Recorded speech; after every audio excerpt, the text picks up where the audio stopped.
Hey, hello everyone. This is the first English podcast of Impact with Stan and Nicola that we've ever had. And our first guest is a really dear friend of mine, Stapho, Thienpont. And we're going to talk about a lot of things. There's going to be subtitles, so please do check the description of the video for the subtitles. But before we start, let me just remind you guys that you can comment in the comment section. Please rate us in iTunes and Spotify.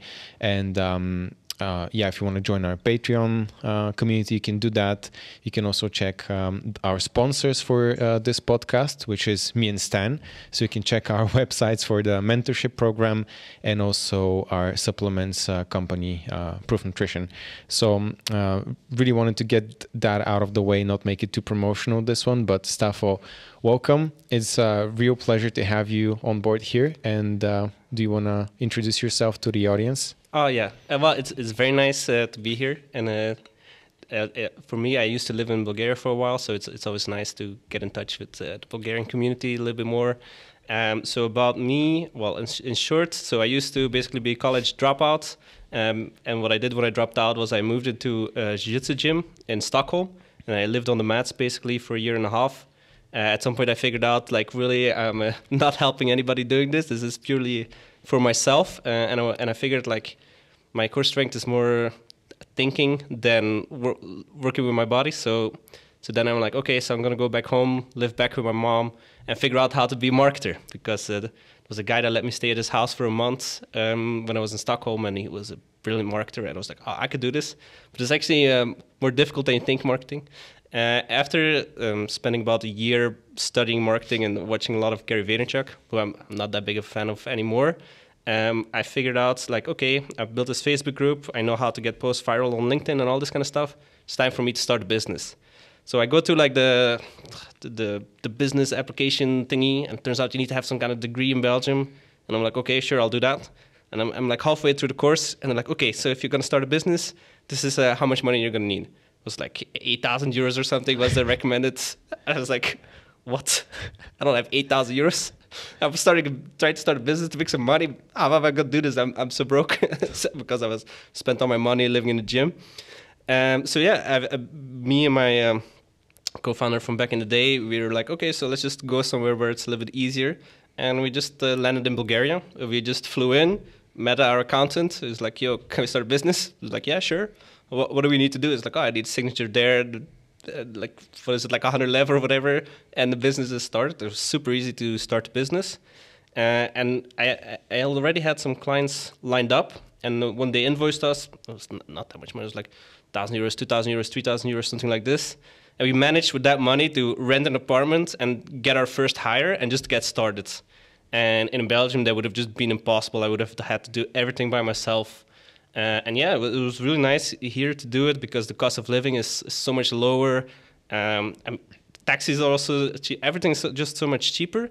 People are very smart. And although Bulgarians, they talk a lot of shit about each other, I've only had pretty much only had good experience with all the Bulgarian people that I met here. So yeah, then we started to build an agency, focus around lead generation on LinkedIn, so cold messaging, and also content marketing for our clients.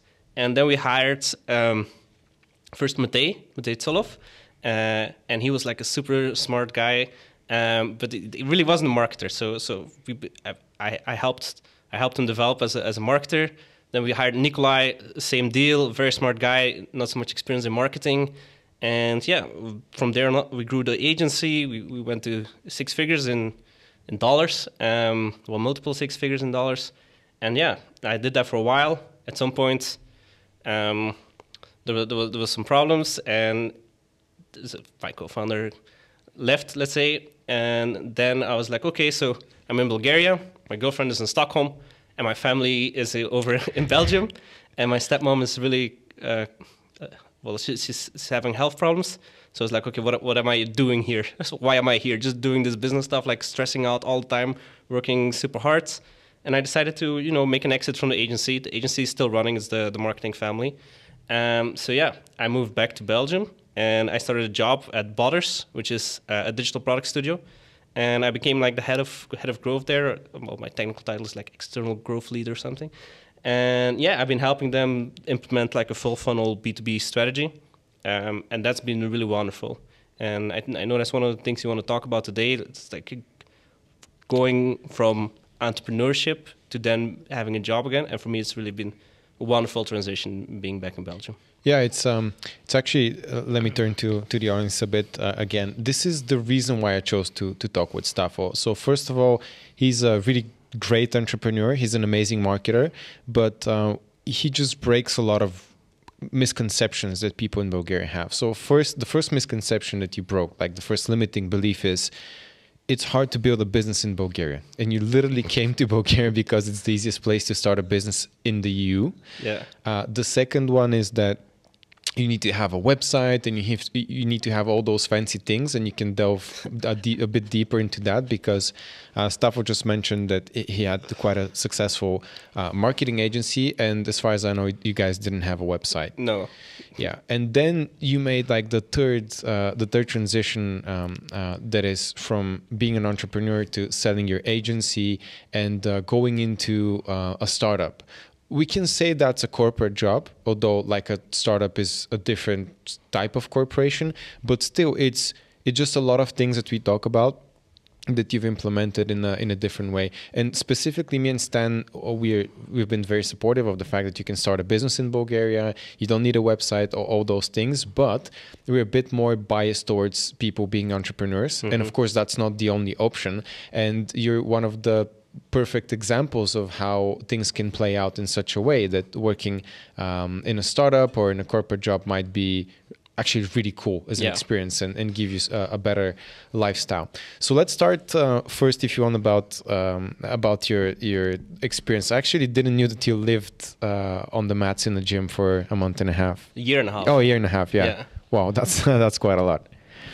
Yeah, it was cool because, and this is like a red thread through all the things that we were talking about today. Is my philosophy is like, okay, figure out what it is that you want to do. Well, probably you should start with why, but Simon Sinek can cover that. But you start with what it is that you want to do, and then you just figure out what is the best place to do it. So for me, I was in school, and I was like, school's a huge distraction. I'm gonna go be a Jiu Jitsu world champion, which I never managed. But I visited Stockholm, and I liked the training there a lot. The coach was showing much more very interesting stuff. How did you end up in Stockholm? How did you decide going there was a good idea? It was just as random as Bulgaria. I had a friend that went to this gym. He said, this gym is great. I went to visit there for a month, and I was like, okay, this is great. I actually met a girl there then at that time. Okay. And then I came back, was supposed to be for a week. And then after like 4 days, I asked this girl, like, would it be okay if I stay here? And she's like, yeah, sure. And then I just basically called my mom and I said, look, I moved to Stockholm. I'm not coming back. I'm going to be back in a year and a half. Yeah, I thought it was going to be forever, really. But yeah, I was just like, okay, it's a good gym. I like it here. I know I can progress here. And I just stayed because I was still in school. I just basically didn't write school or anything. I just quit, and then everything kind of took care of itself. So you quit school or university? Yeah, so college. It was college, yeah. Okay. Studying nutrition. Okay. Pretty cool. And then you said you lived with a guy that was a really good marketer. So how did you figure out that you wanted to be a marketer? How did you get good in marketing? Because you didn't study that in school. Yeah, it's actually very funny because I was living in a gym because my coach had invited me, but then he's a different way of thinking, this person. But basically he wrote me, hey, you. So there was like 5 guys. There's like, you, Eric, and Simon, you got to leave the gym. You have 30 days. I was like, what? I don't have any money. Like, where am I going to go? It's like, oh, yeah, you figure it out. Josh can stay. He's cool. So yeah. And then I wrote this guy that I met in the gym, and I was like, hey, I heard your son was going to sublease his apartment or whatever, or going to something along those lines. There's a place. And could I take a look? And he's like, oh, man, I don't know exactly what he said, but he said basically, I think that one's going to be difficult for you, but we'll take care of you. I'm like, okay. And then he offered me to stay with him, and it was like for 2 months. And I just always saw him when he was working. He looked super chill, like designing some logos or whatever. It was like, that seems cool. I could do that. And yeah, that's how I got inspired. And then as I was like transitioning out of Jiu Jitsu, I just started studying.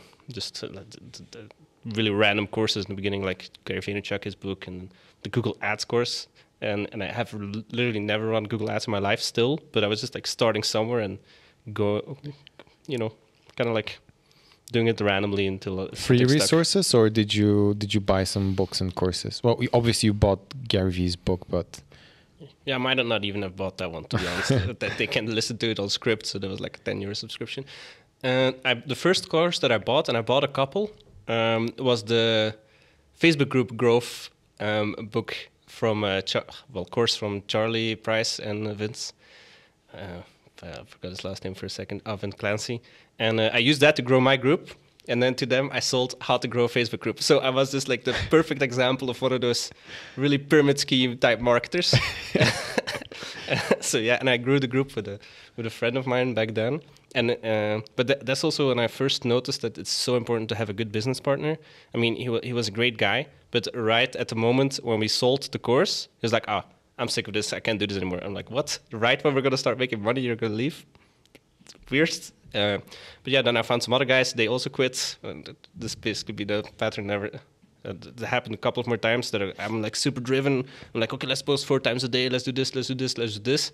And I mean, for me, it was easy. I didn't have any responsibilities whatsoever. But if you already need to have the money right now, that's very difficult. So choosing a business partner that has that it's easy for them to do it. Like, and with easy, I mean they have a natural interest in what it is that you're doing. And they either have another income source or they have money ready, or, I mean, your business just is set up to make money quick.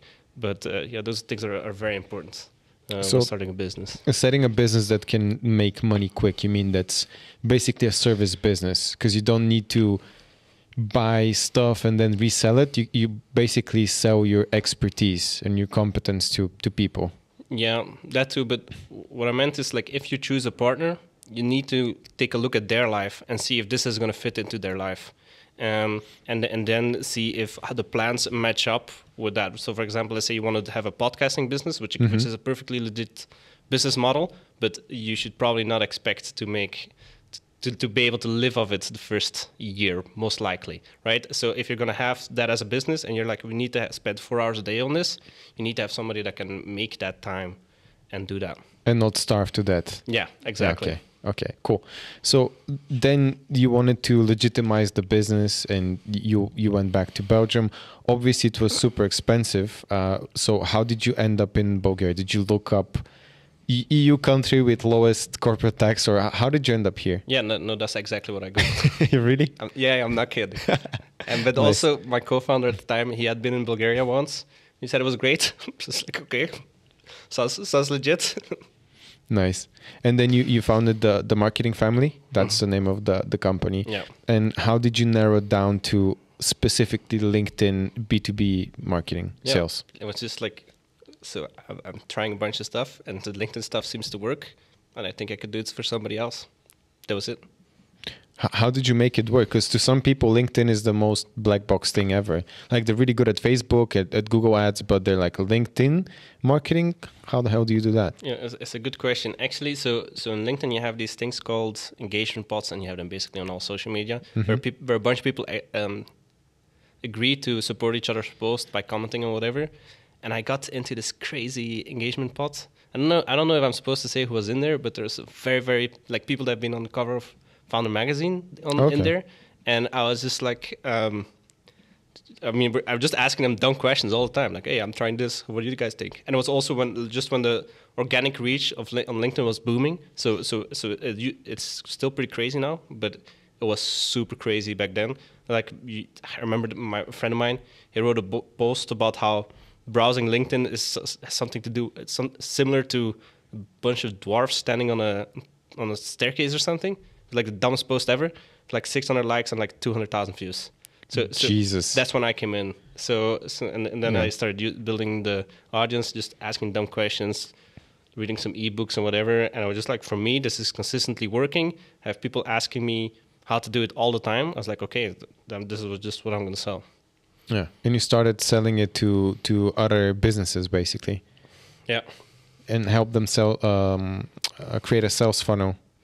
Well, yeah, that's some of the things I learned later on, because we just only take care of or back then we only take care of the LinkedIn stuff. So that means we make a list of people that could be clients for you based on your criteria. And then we're going to send them a message. If they don't answer, we're going to send them some more messages. If they answer, we answer back to them and we book the sales call for you. That, and also we figure out what is interesting about you and your company. What does your client base want to learn about? We're going to create content, use stuff like engagement pods and all this kind of stuff to get that content seen. And then if they respond to you, we respond to them, and then we set up the sales call. But what we really learned is that you need to have a very solid sales team or sales structure in place already, because I can't even count how many calls with like really brilliant leads just went absolutely nowhere, and we just see them in the CRM disappearing. So we didn't do the sales funnel part at that stage. But yeah, we just only did the LinkedIn stuff. Yeah, so basically the content itself and creating the content, communicating with the leads and getting them to book a call. Yeah. But did you guys took any sales courses? No, just self-learned. Everything is self-learned. Yeah, pretty much. Well, I'm just very enthusiastic, and I see opportunities. So I'm talking to you. Do you have somebody reaching out based on my content? And my content is about growing on LinkedIn, or was about growing on LinkedIn anyway. To reach out to me, I want to also grow on LinkedIn. Like, okay, let's hop on a discovery call. I learn a little bit about our business. I get excited about something, and then I think my excitement just transfers really easily to them. Nice. And what strikes me in your story is that you're not afraid to ask dumb questions to people that are, to some, quite intimidating. You mentioned that someone was on the cover of Founder magazine, so probably a really famous, really big entrepreneur, and you just shoot them a message, hey, I'm Stapho, you don't know me, never heard of me, I'm just like a random dude, but please answer my question. This is my question. Well, those people, so those engagement posts is really like a group chat, so everybody's talking all the time. So I'm not just sending them random messages, but I'm sending them the dumbest questions I can possibly come up with, because I'm not trying to look cool. I'm trying to like make progress as soon as I can, and I'm not going to wait around 4 months until I figure it out myself, because it takes too long for basically whatever you want to do. There's no point. Yeah, there's no point. And they always answered you. They never said, "Well, you're like the most retarded person ever. Get out of the chat." No, everybody's always been incredibly helpful to me. And then I figured, okay, now I need to ask smarter questions to smarter people. And that was kind of like why I started my podcast. I was like, okay, that person seems very intelligent. I go look on their website. Oh, consulting, €500 per hour. Oh, no, I don't think I'm going to do that. Hey, you want to be on my podcast? Oh yeah, of course. So that was also kind of the reasoning there, because you do need, when people talk about mentors, they're thinking like Mr. Miyagi, you know, like he tells you when to wake up and to wax the car or whatever. But I've never felt I needed that. But you need somebody that you can ask questions, and I will tell you like if you're doing something stupid. So I was kind of trying to find my mentors like this, and I found a really brilliant mentor, Andrej Zinkovic.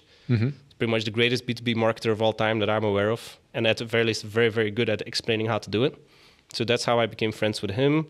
And really now at my job, let's say 75% of what I do is just stuff I've directly stolen from him. So yeah. Nice. So how did you approach him? You approach him for an interview on your podcast, or? Yeah, I don't really remember.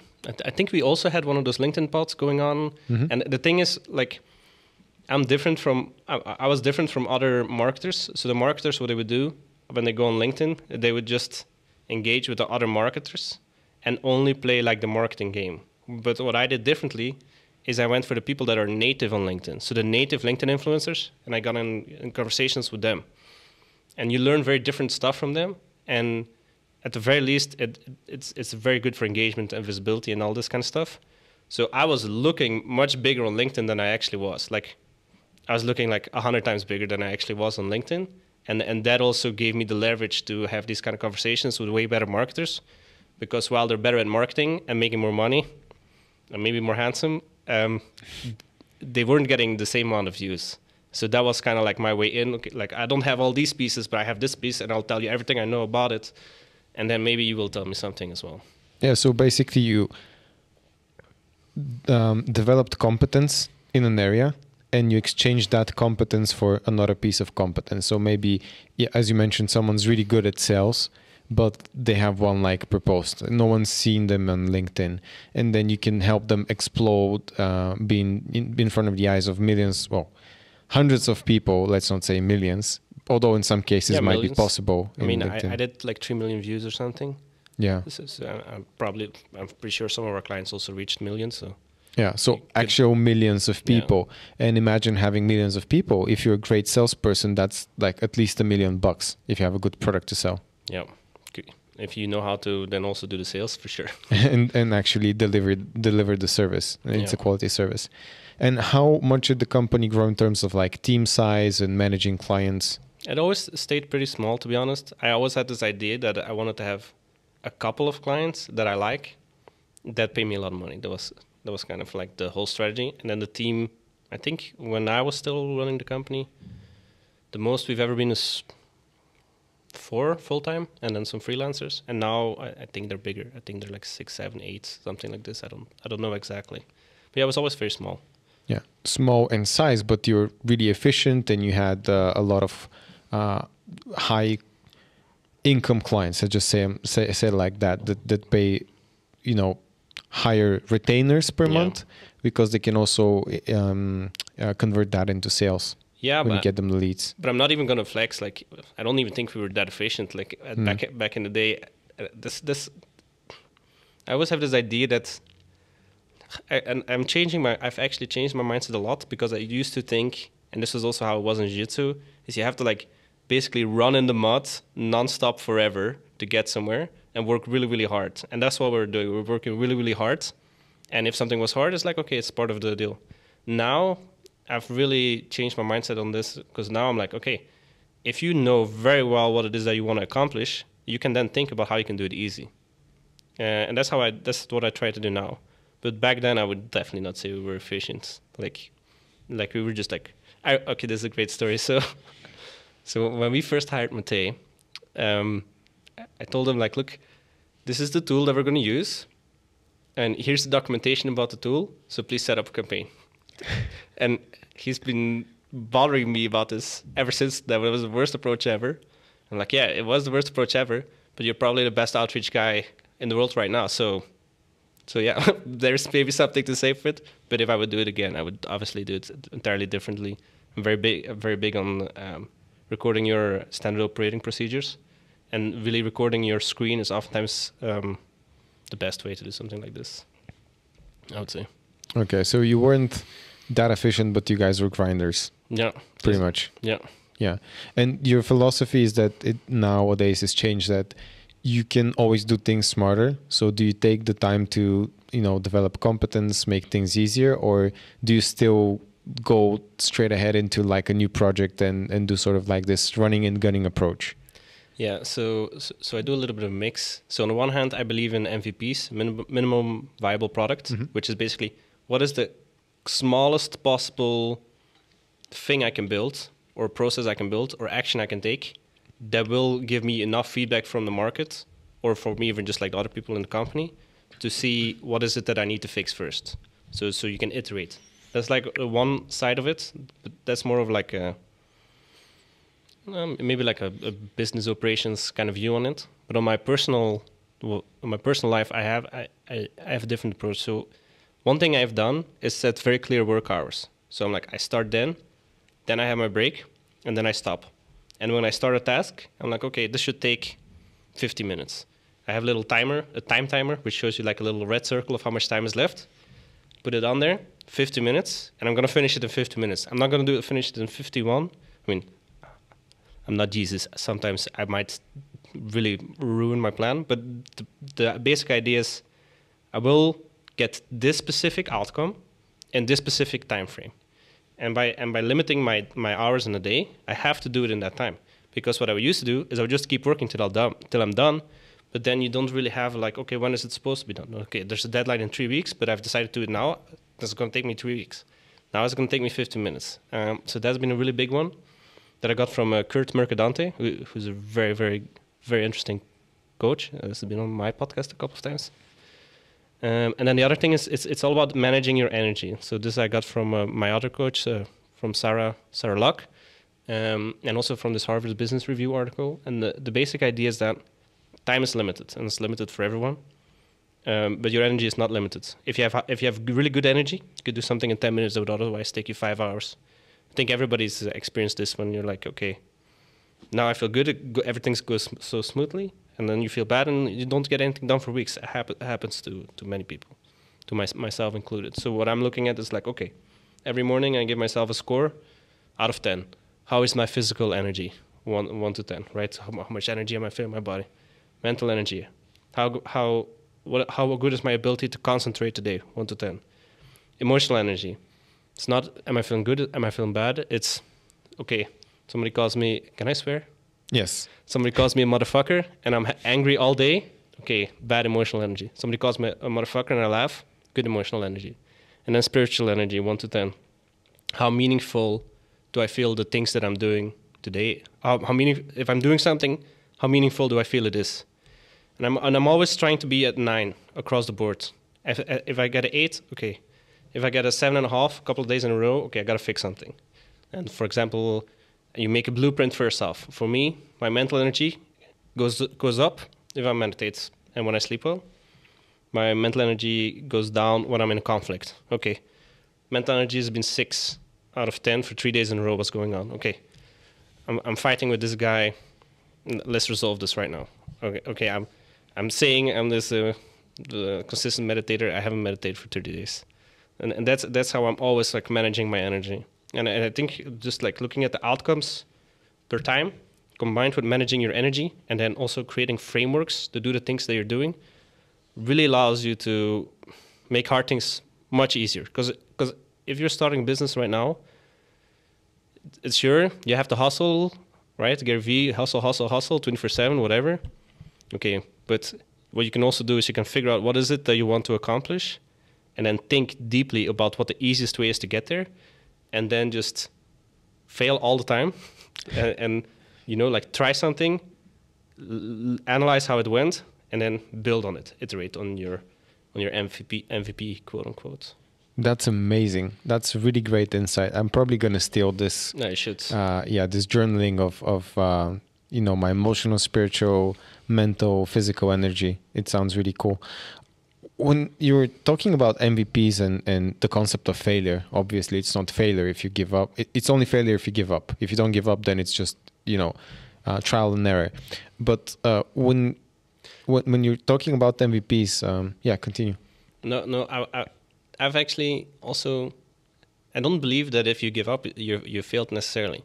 If you give up on something that you want to continue, but you're too pussy to do it, then you fail. Yes, that's what I meant. But many times, something is just not right for you anymore. That's how I felt about Jiu Jitsu. Like, because people are like, oh, you're giving up. I'm like, no, bro, this is just not for me anymore. So I don't know. I think that's also a part of managing your energy. You don't have to spend 10 times more energy doing something that's not a good fit for you anymore, just so you can show off to people and then be absolutely, utterly destroyed by it. You can switch, and that's just smart. Giving up when it's time to give up. But I meant in the context of you wanting to succeed in some area, but you fail and you decide to give up just because you weren't successful the first time. I mean, that's failure. Yeah. But when you fail, that's just one way of you discovering how not to do things. Yeah. So when we are speaking about the MVPs, if you were to start, let's say, a service business again in the marketing space, but you don't know your niche, is it LinkedIn? Is it Google, Facebook? How would you approach building an MVP for your business? Because a lot of people want to start a business, but they know the concept of an MVP, but they don't know how to build it. And what I found is that most people, when they think of an MVP, they want to do a full business. They actually over-feature the MVP. They don't get the concept of an MVP. Yeah. As to what to do, so I mean, you could read the Lean Startup, and then they have some guidelines on what to do. But my approach is much more simple. My approach, I believe in following what interests you naturally, because you cannot decide what it is that interests you. And if you're going to be spending crazy amounts of time and energy on something, it better be something that interests you. So I remember Tai Lopez, he did this exercise. There's people I'm mentioning today. So basically what you can look at is like, okay, what have you done the last 10 years? What is it that you can talk about on a Saturday night?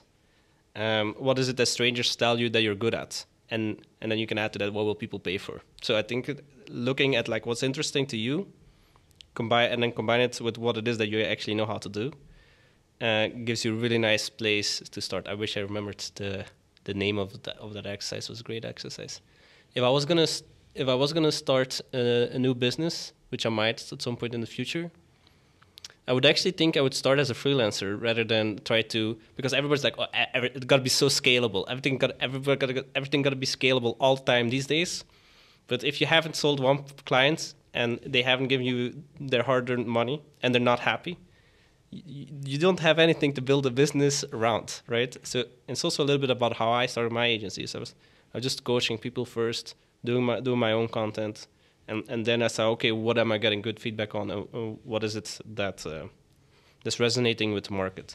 So I would probably do something along the lines of like, okay, what am I good at? What am I interested in? What do I think people are paying for? And maybe try sell it on Upwork or Fiverr or whatever. Get some good reviews there. Fuck up a bunch of times.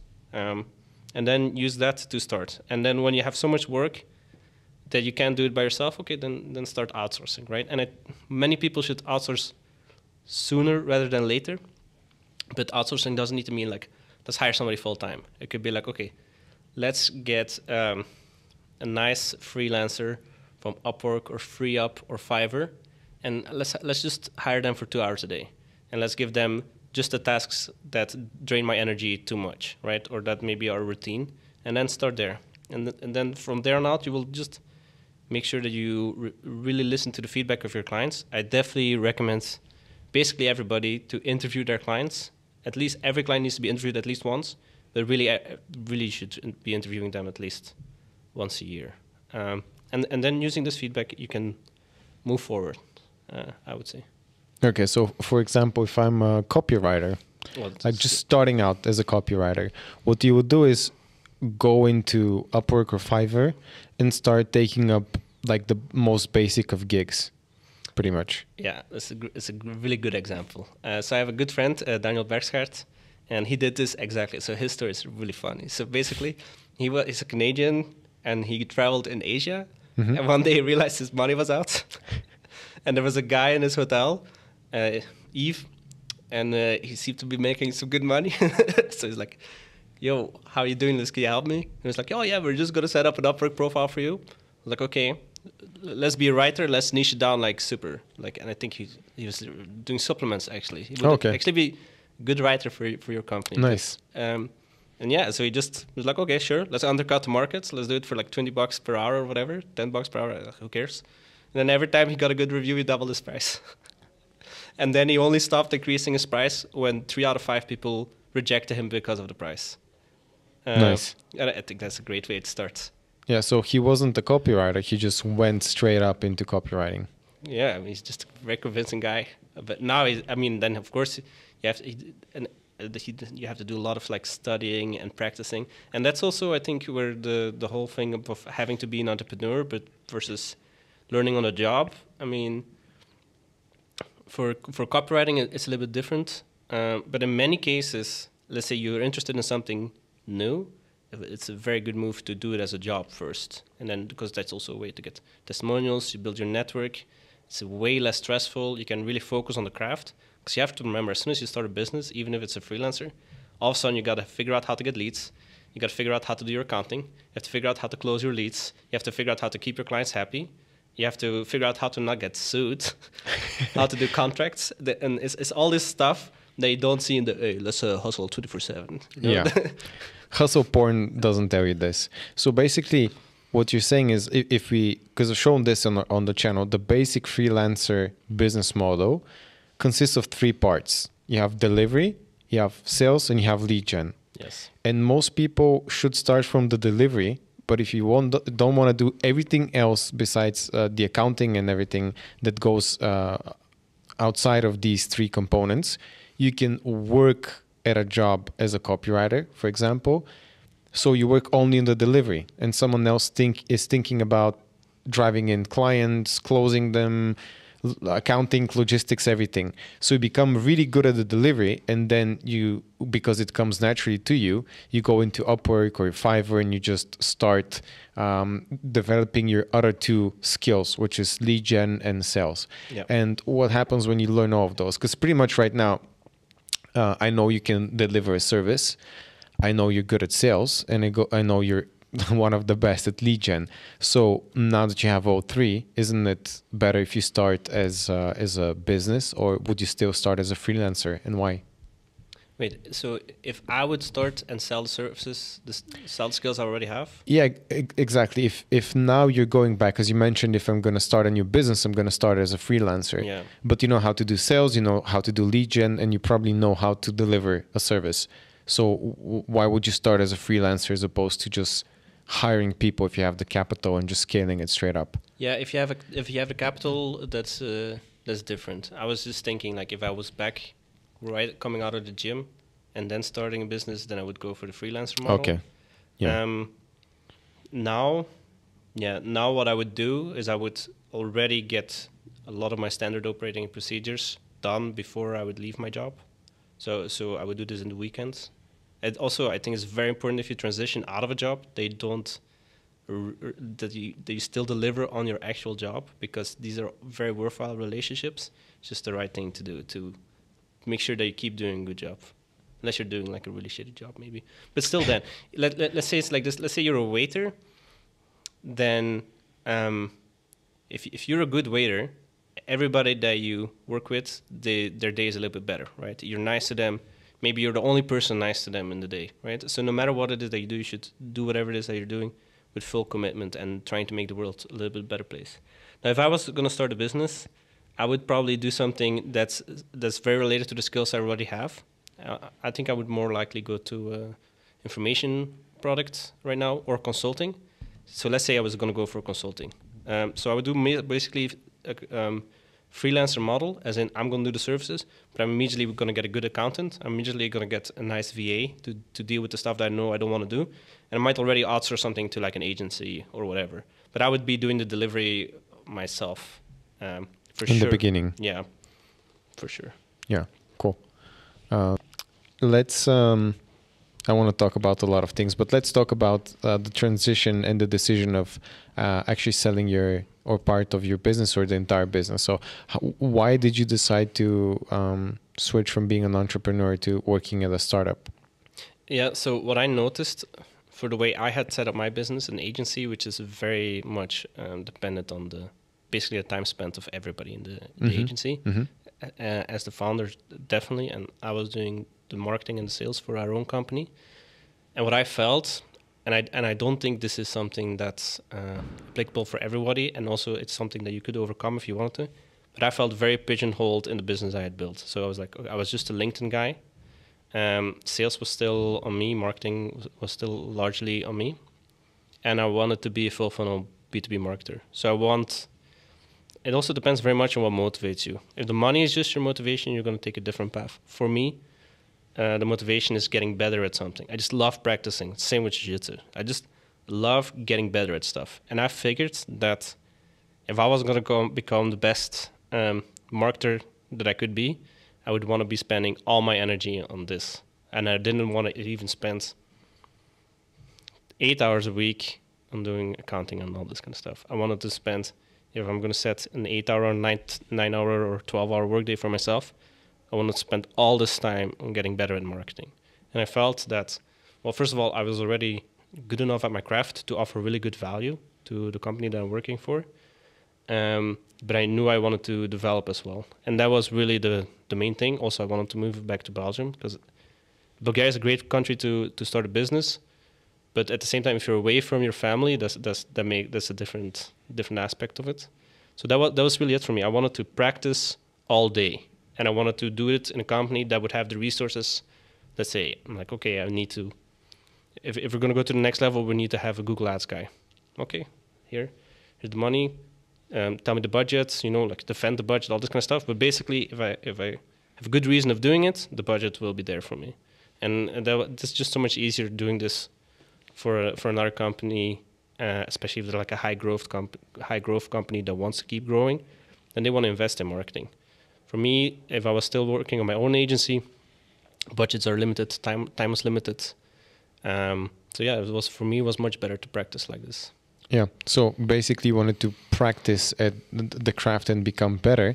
And at some point, you got to realize that having your own company and you having just started out and it being like a consultancy model, which is very limited to scale, you're playing in the D leagues and you can move at least to B or A league. Yeah. And you can really play with a large budget. Stakes are higher. So obviously the learning is a lot more, because there's a lot of lessons that you can't learn while you're making $500,000 per year.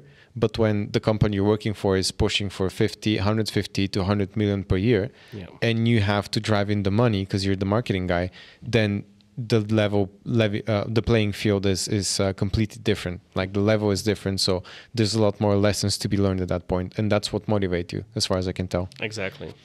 That's exactly. Awesome. So how do you like working in a company and not having to think about accounting, sales, and all that stuff? It's much better for me.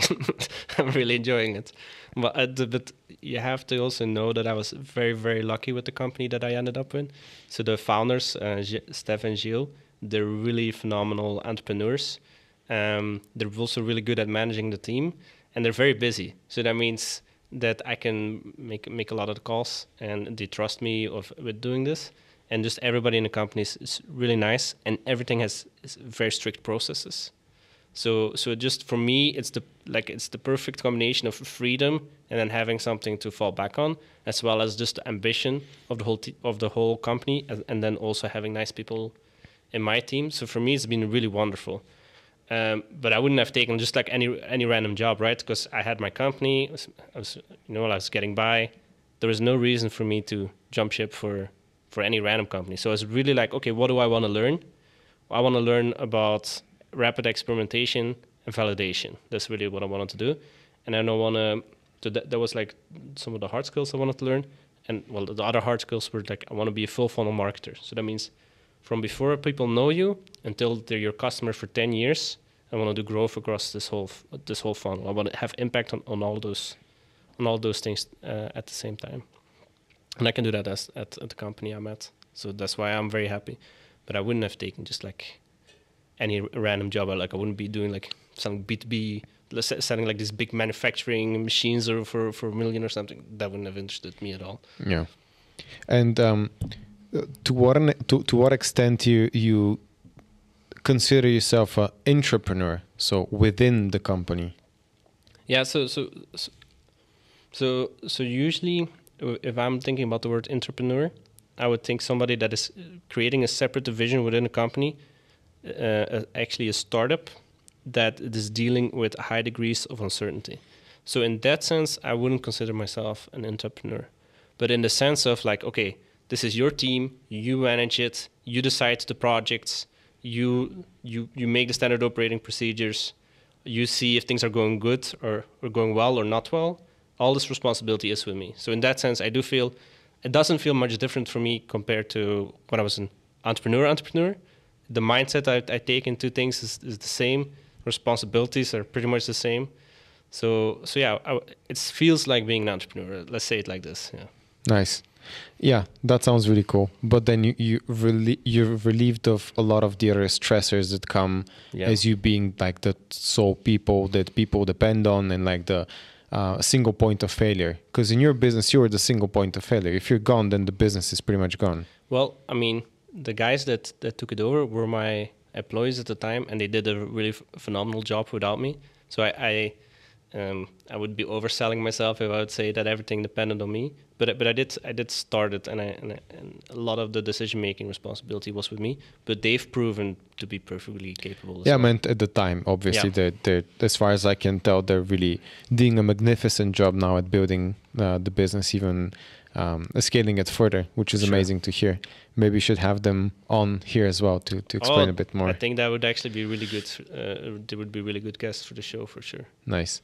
And you mentioned like a bunch of times SOPs, procedures, and Most people are unfamiliar with the term, but pretty much everyone that's has had a business for a while and they've had to scale that business have to learn what SOP means and how to do one.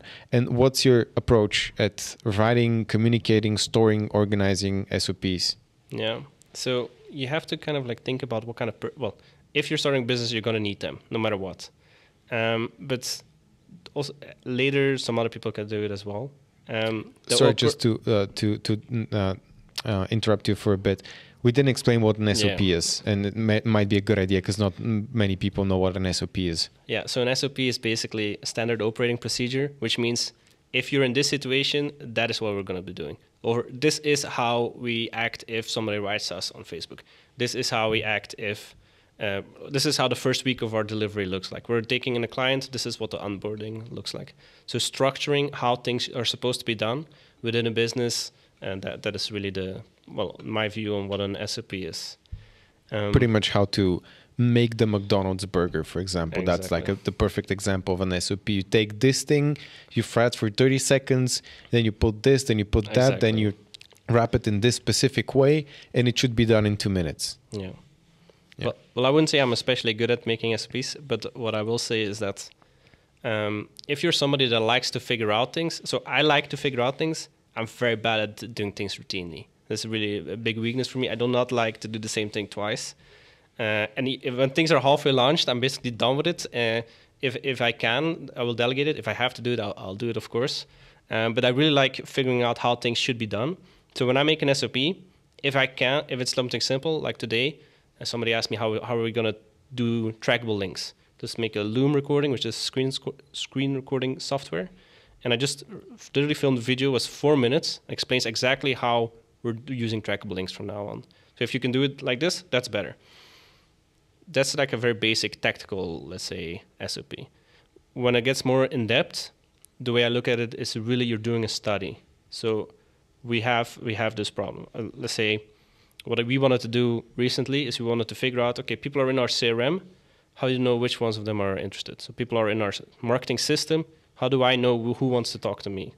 So I started studying. I asked my mentor, what is it? How would you do this? I asked my customer support rep from HubSpot, like, okay, which features do we have? And I started Googling and YouTubing and all this kind of stuff. And I figured out in this example that what I can do is I can make a score that adds up their activity. So if they look at a case study, that's high intent. I'm going to put 5 points on this. If they open 5 emails, okay, it seems pretty engaged. I'm going to put 1 point on this. Then we make a system that's automatically adds up the points. If it's above 10, then they will go to sales. So you're really studying like what would be the most optimal way of doing it, but you don't try to make it perfect because that's never going to work. You just make it, how can I make it so it works right now, MVP? Yes.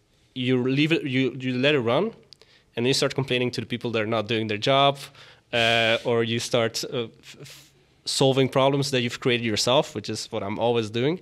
And then after a couple of months, finally you manage to get everybody in the company to take a look at it, and then you get some feedback. Oh, this doesn't make sense. Okay, great. Or you see like, okay, this person had a low score. They should have had a high score. Okay, I'm going to adjust the score. So you just periodically check in once a month, once every 3 months. We do once per quarter. And you see, okay, how is this going? It's going well, could be better. Let's make a change. And that's how I think if you're making like if you're tackling complex stuff like client onboarding, it's also a pretty complex one for many companies. It's like, well, let's just draw out the most basic way of doing it, and let's do it for a while. And then we're going to see how's it going. And then collect feedback from clients. Yeah, and also your team members, because that's something that nobody tells you in a business, is that you can delegate something to someone and they might not do it because they have it's like priority 17 on the list of 50 or whatever, and so it's also like, okay, is this actually being done? And a lot of times, even if you work with the best people ever, I mean, they have priorities. They have limited amount of time, limited amount of energy. So it's like, okay, or is the team doing it? Am I doing my part, which you might not even be doing your own part? And then sometimes you might need more automation or delegate it to somebody outside of the company, this kind of stuff. Nice. So you're basically running experiments. That's how you deal with MVPs. Oh, sorry, SOPs. You if it's something simple, obviously SOP is like 1, 2, 3, 4. Just record a video and then, you know, go ahead and distribute that. But if it's something more complex, then you start with what makes sense. Then just ask along the way team members, clients, reiterate, and then do this a bunch of times until you refine the SOP. And then you have a quarterly review of SOPs to double check, okay, we thought this is the finished version. What has changed since last quarter? Do we need to change something? And if not, you validate it, it's good. And if you find something meanwhile, then you can always change it. Yeah. And I don't actually look at the SOPs themselves. I just look at like, okay, what were we trying to accomplish? We were trying to help us find the interested leads. Have we found them? Yes. Did we find them with my SOP, or did somebody just get inspired to start checking the score every day, even though that's written down nowhere? I don't care. We're just going to, what were we trying to do? Did we manage to do it? We didn't. Okay, let's see what it is that we need to fix. Nice. That's really good. And I feel like that gives a lot of clarity to some people that might be afraid of failing.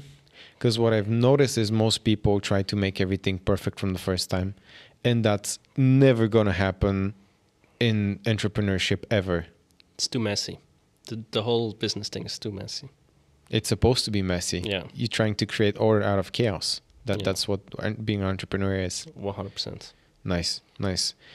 Well, that was it for this part of talking about, you know, the corporate job. I think a lot of people got insane value from it, and I'm not sure what your future plans are for business, but let's talk about something else.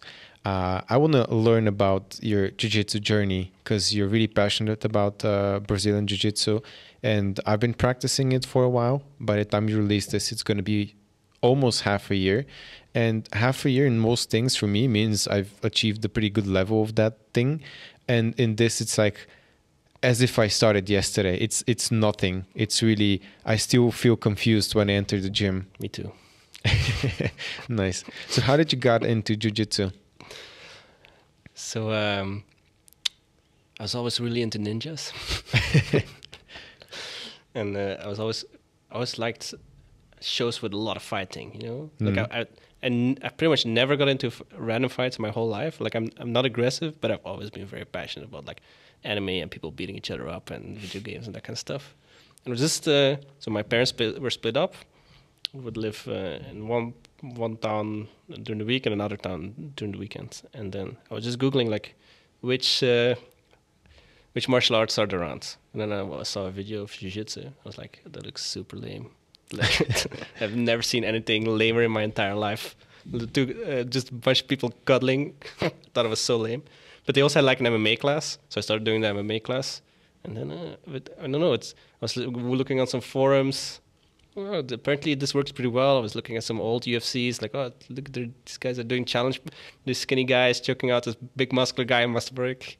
Yeah, and then I got into it, but I could only make like 2 classes a week.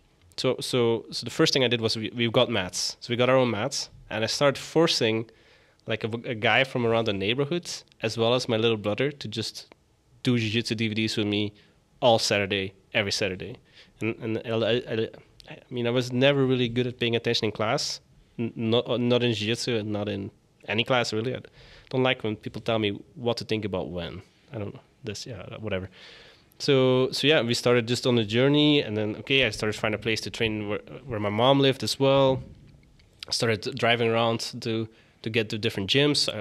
I remember at some point it was like driving 2 or 3 hours to get to a gym in another city, train for 1.5 hours and come back. And I didn't have a car, so I'm always convincing other people to drive me. And then it got to the point where every morning I would just take my phone. I was like, hey, Michiel, do you want to train today? Oh, no, not today. Okay, bye. And then, hey, Nathan, you want to train today? I would just call everybody until I found somebody for the day. So I would have one training during the day and then one training at night at the gym. And then that just escalated until I dropped out of high school to do it. Not high school, sorry, college. And then I moved to the gym. I was training way too hard there. That's also something I would have done way differently. I would not tackle training the same way that I did back then. But yeah, it was just like at the gym, we have a morning session where we did sparring. Then we'd have physical training. Then we would nap. Then we would nap, and then we would have 1 or 2 evening classes, which we also would roll in, and then we would usually have a drilling session before or after as well. And that was every day except for Sunday. No, except for Saturday, because we did this on Sunday as well. That's a lot. Yeah, it's way too much. It was really stupid. Like, I really wouldn't recommend anybody to do it like this. I don't think it's the way to go. But that's what I did for a while. And the interesting thing is I got better in the sense that I got more of a fighting spirit, let's say, and my timing got better. And I was learning more how to fight, like against really, really good people and give it my all. But if I look back at my actual jiu-jitsu, my systems and my set of techniques, I really limited my scope. I was just doing, basically just entering 50-50 and then coming up from 50-50 and then try to take it back sometimes. My jiu-jitsu got very narrow. Well, now recently, I'm really making different systems and broadening my scope and just becoming much more well-rounded. And it's like, okay, what is it that you want to ultimately accomplish? Do you want to be a world champion? You still need to be well-rounded, but you're going to have a couple of areas that you're world-class at. But that's not really what I want to do anymore. What I want to do is I want to start teaching again at some point. And then for this, I need to have a really nice, well-rounded game. So that's what I'm working on right now. For how long have you been training? Well, I started when I was 15. I'm 26. So 10, 11 years, something like this. And you recently got your brown belt. Yeah, I'm super slow. It's really not making any progress. How much time does it usually take to achieve a brown belt level? Because I think it's like 8 to 10 years or something for most people.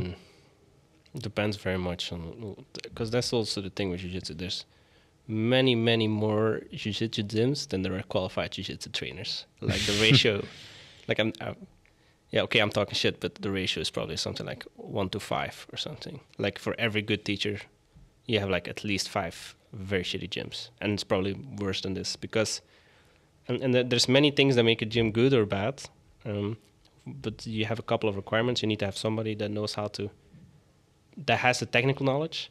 You have somebody that knows how to actually relay this information to you. You need to have regular classes.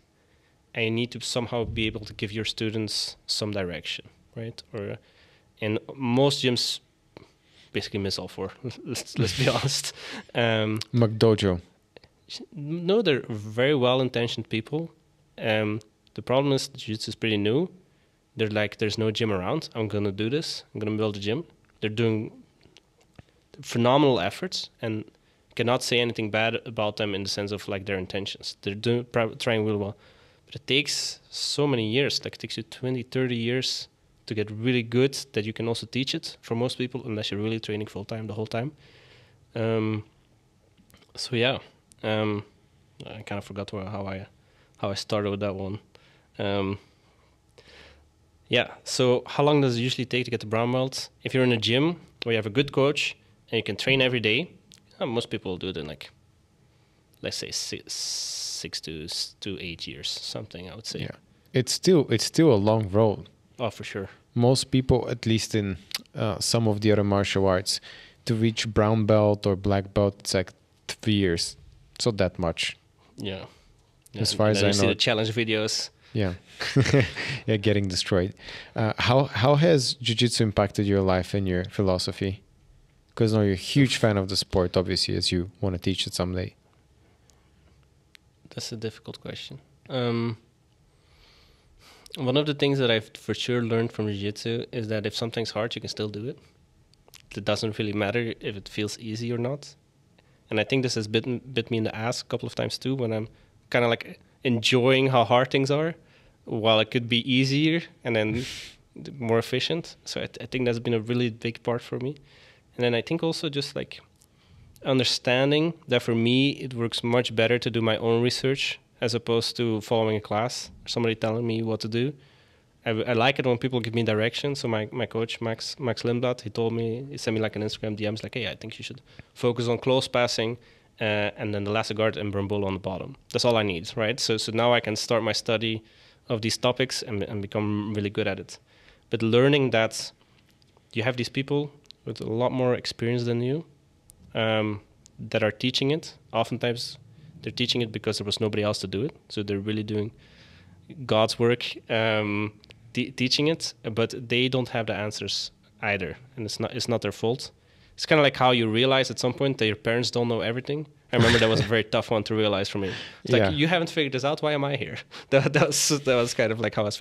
Same with Jiu Jitsu. So just learning that you can teach yourself stuff and it will work, and it will work so well that you can do it competitively, so that other people that are trying to do the same thing do it worse than you, and it's all stuff that you teach yourself. I think that's been really, really tremendous for me. Yeah, it shows in whatever else you have done. Because my synthesis of this talk with you is that you like doing things your own way, and you're really good at figuring out things your own way. That's just the way you're wired. And I guess Jiu-Jitsu gave you that confidence that, yeah, there's some things that are incredibly difficult, but if you ask the right questions, if you spend time, if you practice, you drill enough, then you're going to eventually figure it out, and you're going to become good at it. Yeah, it's like, imagine you have this guy at your gym, is like 120 kilos, and every single time he gets you in the I don't have to imagine it. It's a real life situation. And every single time he gets you in the Americana from side control. It's horrible. But then if you can find like a nice DVD or a YouTube video that explains you how to defend the Americana, and you try it, and then the guy cannot Americana you anymore, then you know I can teach myself stuff. And oftentimes, you don't really need to be that good at it. You just need to have some idea of how to position your elbow, for example, and that might be enough. And then there's like unlimited depth at how good you could be at defending the Americana. But oftentimes, a pretty shitty application is all you need, especially at the lower levels. And just like understanding that this is also goes to business, because in business you might be like, well, I don't know how to do sales. Okay, but let's do 5 sales calls, and you might suck, and you might still close somebody. And then you don't have anything to worry about. You know, you just need, you need 5 more, 20 more, or whatever. Yeah, it's a numbers game, more or less. And just practice hours. And just doing stuff. Like, just doing stuff really is almost everything you do, just doing stuff. It's like infinitely 85% of the whole thing, you know. And then you do it once, it's shitty, and then you do it a little bit better the next time. Yeah, that's pretty much everything we've talked about in this channel with my partner, Stan.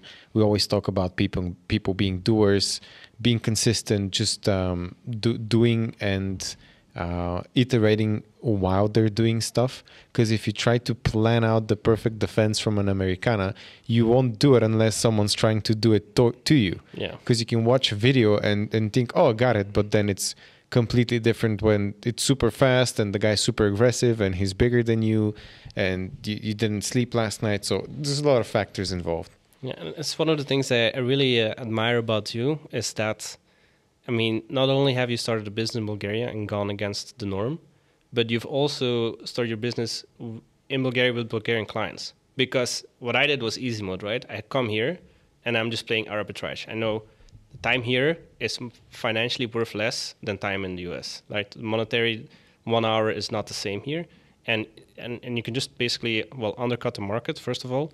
But because for them it's a little money, and here it's a lot of money, that makes the game so easy. Much more, and that's why it's such a superpower to live in Bulgaria if you want to start an online business.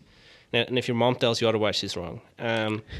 You guys, you really like, okay, so I'm going to do really high-end coaching, and I'm going to coach people in Bulgaria that have the same purchasing power as yourself, and then you still manage to do a really good job and charge good money for it as well. So I think that's very, very impressive about what you guys have done here. Because that's playing the game a little bit more on hard mode, and then still look at this beautiful studio and all this kind of shit. Yeah, the studio is nice. Yeah. Hard mode. For us, to be honest, hard mode looks a bit different in a bit different way. For us, it seems hard to go outside because we got traction early on in Bulgaria, but that's a topic for another time possibly. I want to continue with the jiu-jitsu questions, if you don't mind. What would your advice be to someone in Bulgaria that wants to learn jiu-jitsu?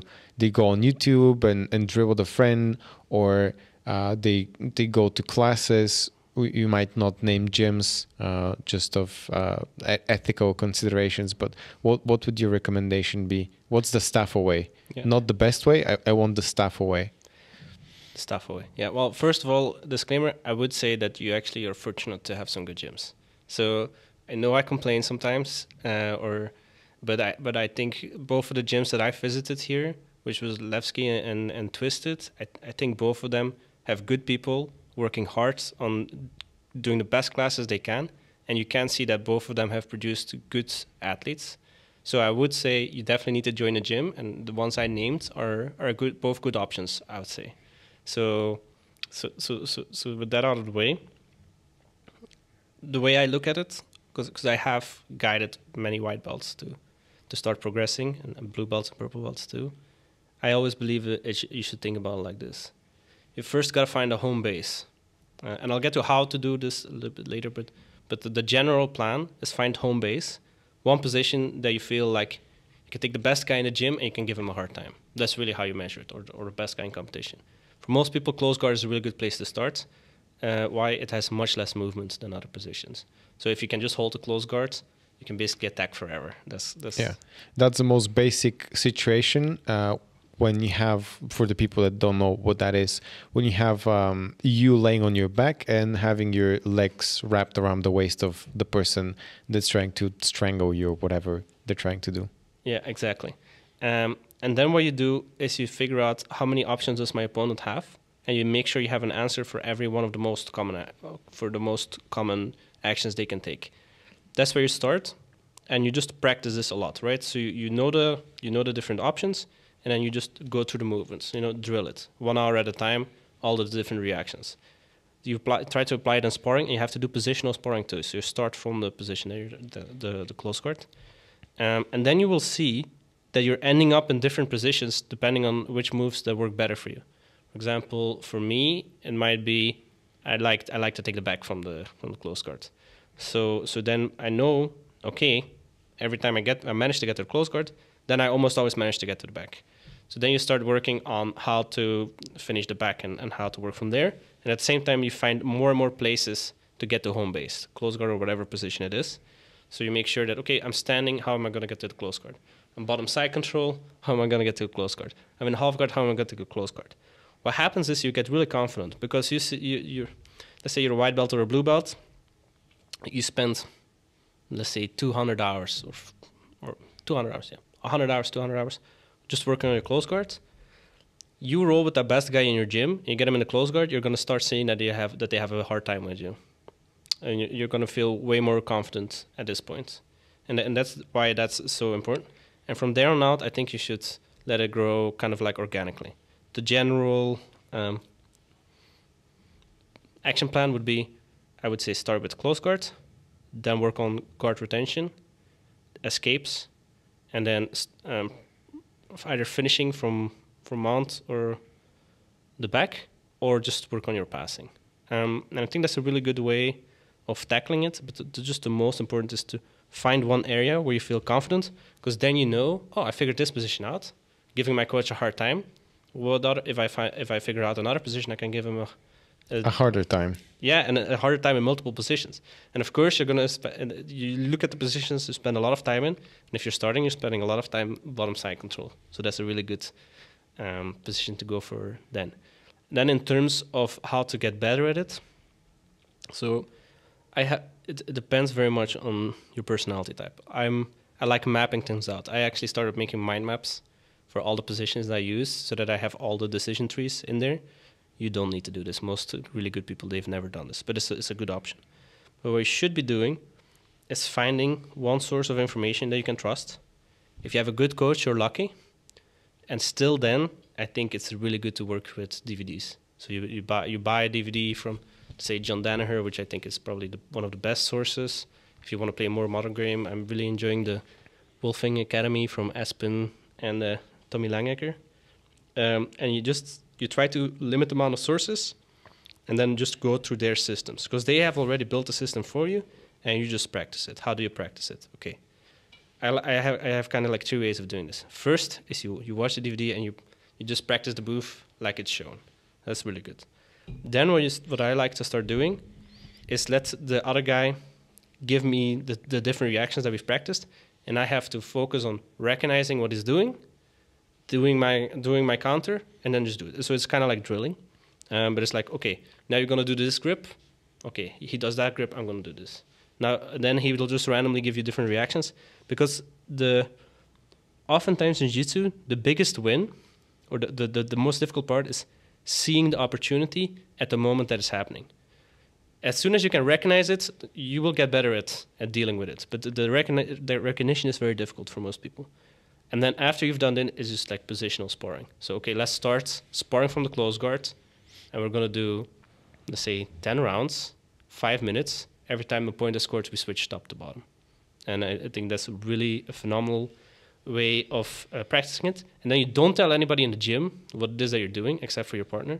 And then you try to do it on everybody in class. So everybody you're trying to get in the close guard one way or another. And you just keep trying to do this. And then and people start getting afraid of your close guard, and you notice you can't get them there anymore. And everybody's starting to knee cut you or whatever. And then you start working on your knee cut. And just let it grow organically. That's nice. So basically establishing a base we're really good at, and then letting it grow organically and becoming the best in your gym at something we can always go back to, so you don't get finished all the time or being confused like I am. And I feel like that's kind of your approach in business, and that's what you like in terms of development in business. Because you mentioned you want to work on your craft. You mentioned that you're looking for basically depth in one field, because before you figure out the rest, you might want to just become like the best marketer ever, and then build like an agency, if that's your choice. And also figuring out hard things, the way Jiu-Jitsu has told you, also kind of translates in the way you do things in business. And when you mentioned you're starting from a base and then you're going into different positions, and you making your action plans, it kind of sounded like you making SOPs for Jiu-Jitsu. That's exactly what you're doing. Yeah. So I'm going to steal some stuff here. So basically, what you're trying to do is turn every position into a system, and then have multiple systems that work in sync. For example, a really good example of this is Toriano passing and knee sliding. So if you start Toriano passing somebody, yeah, good luck explaining that one. Maybe we can put in some clips or whatever. Maybe afterwards. A video. But Toriano passing is when you're passing somebody outside of their legs. Okay. And when you're passing outside of the legs, what they're going to want to do is, well, first of all, don't let you do that. But second of all, they're going to have to spread out a little bit, because they're trying to catch you, because you're moving around them. You're basically running circles around them. By them doing that, they will give you the knee cut. So if you have a good knee cut system and you have a good Toriano system, there's no way out for them, right? If they're defending the Toriano, they're giving you the knee cut. And if they're defending the knee cut, they're giving you the Toriano.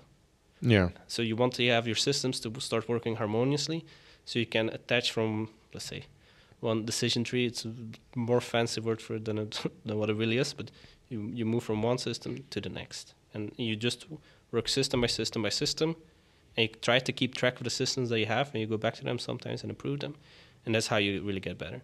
What I really hate is when you're in a class, and you're like, okay, Monday, we're going to do bravo chokes, or bravo choke, great choke. Tuesday, we're going to do butterfly guard sweeps, great. And then we're going to do close guard on Wednesday, and we're going to do the back on Thursday, and we're going to do berimbolo on Friday. At the end of the week, what have you learned? Nothing about anything, because you forget by the time Tuesday has come whatever you learned on Monday. Exactly. Yeah, so this whole conversation reminds me of just the difference between practice and deliberate practice. And what you're doing is deliberate practice. And a great book on that topic is Speak by Eric Anders, or Anders Ericsson, whatever the name of the guy is. He's the world-leading researcher into developing competence. Oh, it's nice. Yeah. Specifically in sports and classical music and stuff that is easily measurable. And I'm not saying that's the only outlook, because there's also another book. I forgot the name of the book. No, it's not Flow. The Talent Code? Not sure. It's a Matthew Said book. I'm just gonna link it in the description of this video, but that gives you, oh, it's called range. Range, about being a generalist as opposed to specialist, which is what Peak talks about. But anyway, the idea is that you don't want to practice without any intention, you know, just mindless practice. Just go in, row with some people, drill this, and then go home, because that's what usually happens, if I have to be completely honest. You want to specifically work on some positions, get better at them, do that consistently for a year. Yeah. For example, if you're playing basketball, you don't just go in the court with your friends and shoot hoops. You want to specifically work on your dribble, or you want to specifically work on foul plays and shooting from the foul line. Whatever it is, you become really good at that, because the more you practice in a small time frame, the better you become at this, and then it stays with you, that competence. If you practice shooting from the foul line in basketball once per month, you can do it for 50 years and you're not going to become good at it. Maybe after 50 years, you're going to be good. If you do it every day consistently, you might become good in 2 years. Yeah. And so the road is way faster. And most people don't last that long in a sport. So it makes a lot of sense to really drill something longer. And then once you have a bunch of different systems in place, like you mentioned, through deliberate practice, that's the third component of peak performance, which is building mental models of how everything works. So having like a huge mind map, exactly, and just mental models of how things integrate together. And then you can say, I have a system, because you really do have a system and you've played around with it quite a lot. And usually that takes a lot of time to develop. I think Malcolm Gladwell misrepresented this specific person's 10,000 research. hours? Yes. It comes from the research of this person, either Eric Anderson or the opposite, in terms of family name and own name. But he said that usually it is like that, but it depends how you practice, because some people practice way more than 10,000 hours and they're not good at all. And some people become experts at 6,000 hour, 7,000 hour, 3,000 hours. It just depends how you practice. Is it mindless practice? Is it deliberate practice? Or is it deliberate practice, having a coach, and then integrating entire mental models, structures, and systems in place, so you have like a really comprehensive understanding of every minor detail of the game, which is how you become an expert on something. You become obsessed by it. For sure. Yeah. You might want to read that book. It's a really cool book. Yeah, it sounds interesting. Sounds right up my alley. Yeah. And the biggest benefit we have today, 2021, like that's today. So in the 2021, you can basically buy somebody else's systems, right? You can just buy a course, and oftentimes they're not cheap, but you can afford them. And then they will give you a system, and all you have to do is practice it. And then by trying it, you're going to adjust it to your own style, but you already have the system. Allows you to go way faster than if you're just doing techniques willy-nilly. Or hire a really good mentor. Yeah. Or just find a really good mentor, because you don't need to pay them. Not every time, not for everything. Yeah. Depends what your arrangement is. What would your advice be to our audience? Because a lot of people that are watching us that either have a business or want to start a business in Bulgaria. Obviously, you've been successful at doing that, and you mentioned you made it with the intention of having arbitrage as opposed to working in the US. So what's your 1 to 5 pieces of advice? It can be anything. Yeah, so I wouldn't say I had that much intention. I was just doing it as I was going along. But my advice would really be, it depends, of course, on your skill set. Is first of all, how should I say this? You should take a good, hard look at your situation, and then write down the pros and cons of being here. Because in my experience, people are really overrepresenting the cons. They might saying like, "Oh, I'm not a fan of the political system," or "It's difficult to get funding here." Sure, those things are probably true, but you can live with literally 1/5 or 1/10 of the money that they that you would need to live in LA. And if you're hiring people, it's going to be very similar. And the thing is, you could be very comfortable, and everybody in your company could be very comfortable, and it would still and still if they're making much less than in another country, it's a huge benefit. Also, I mean, the internet's pretty good here, you know. So you have to look at what are the benefits that I have. The second thing is that I would do is to find something that interests you. It's a super generic advice, but just look at like, okay, what is it that you're actually built to do? Because your brain is built to do some stuff. It's not built to do other stuff, and you have to be honest with yourself. Because if you think you're gonna willpower yourself into doing something that you really don't give a fuck about, I got bad news for you. Like almost nobody can do this. So I think those are very important. Just like following your interests, and then it's like you should focus more on getting better every day, as opposed to looking like a really cool entrepreneur. And that sounds like stupid advice until you look at most of the friends. I don't know your friends, but if you look at a lot of your entrepreneur friends, they really start, and myself included, you start out trying to look big, and this has its advantages. But the way you should start out is like getting good at something and figuring out what is it that I can do and how can I bring it to the people. The next thing that I would say is my general, pretty much best business advice that I have is to, well, pick a niche, of course, but interview people. Like you interview, so you're like, okay, this is a tactic, this is something you can do. You figure out what it is that you want to do, and you'd make a list of 10 people, 10 companies. You're like, these are the people that I would definitely want to sell this to. You figure out how to get those 10 people on the interview, and you ask them the same questions. And the questions will be something along the lines of like, what are your current challenges that I could help with? Which problems do you have? If I would create these problems, if I would create the product I'm thinking about, how would it solve those problems? And those, you already have a lot. And you can read this article, which is my favorite article of all time, is the ICP article by Andrej Zinkovic on his blog. I think his blog changed to Full Funnel.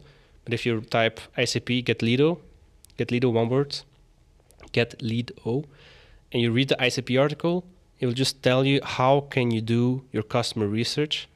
And this is so important because not only does it tell you what it is that you should actually be selling, but it tells you why people are buying it.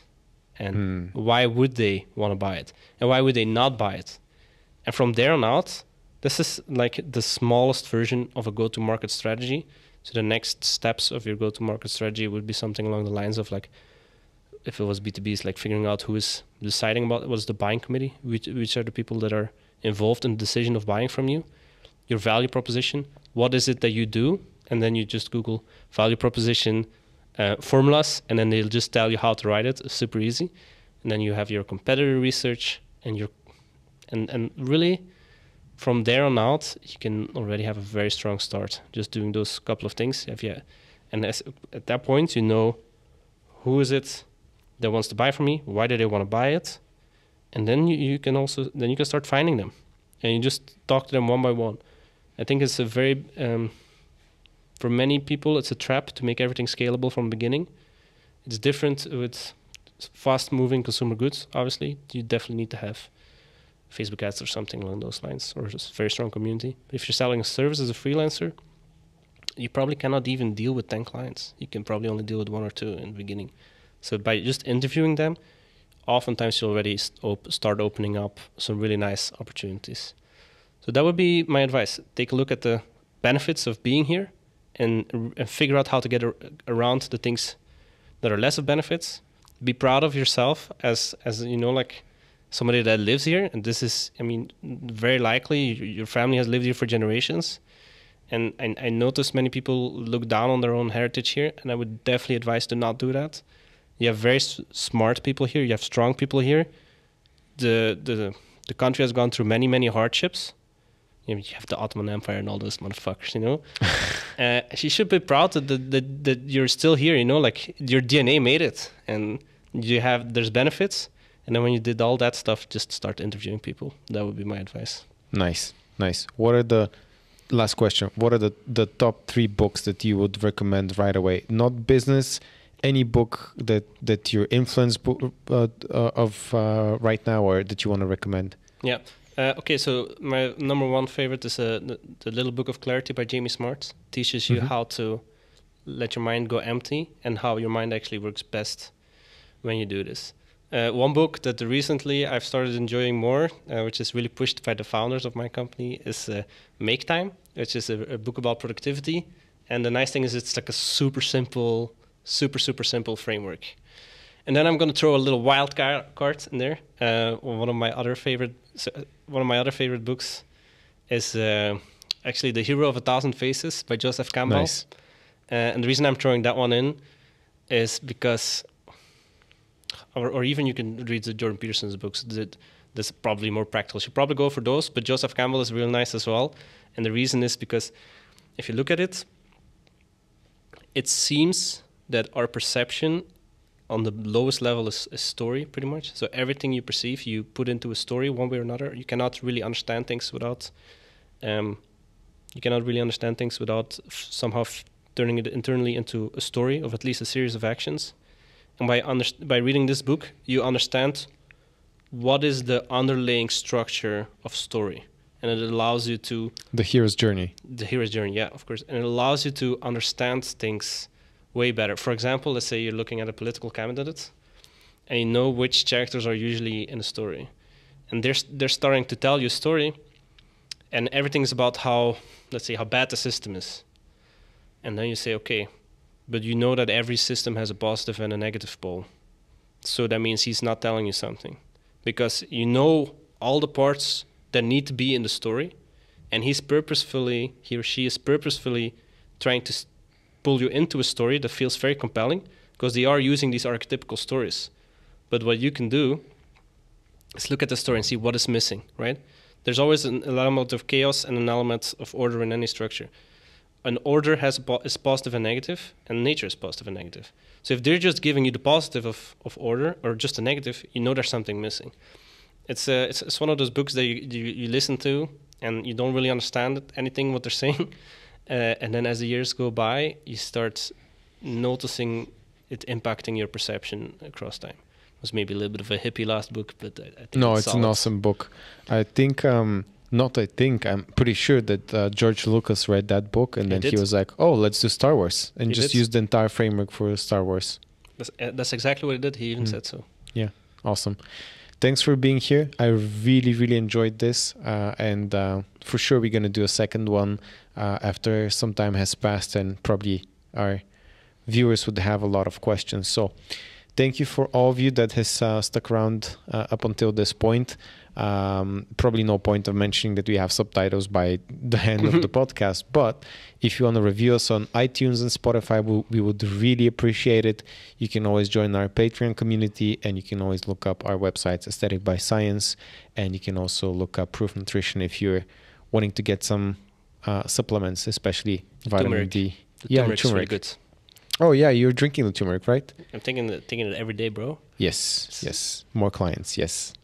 Solid. Thanks. Bye. Thank you very much. I really enjoyed this, and I hope people got something out of it. And if anybody has any questions about any of the things I talked about, or you want to have some help with LinkedIn, just reach out, and I'll do my best to answer to everybody. Awesome. We'll put Stapho's LinkedIn in the description. Great. Awesome. Thanks. Thank you very much.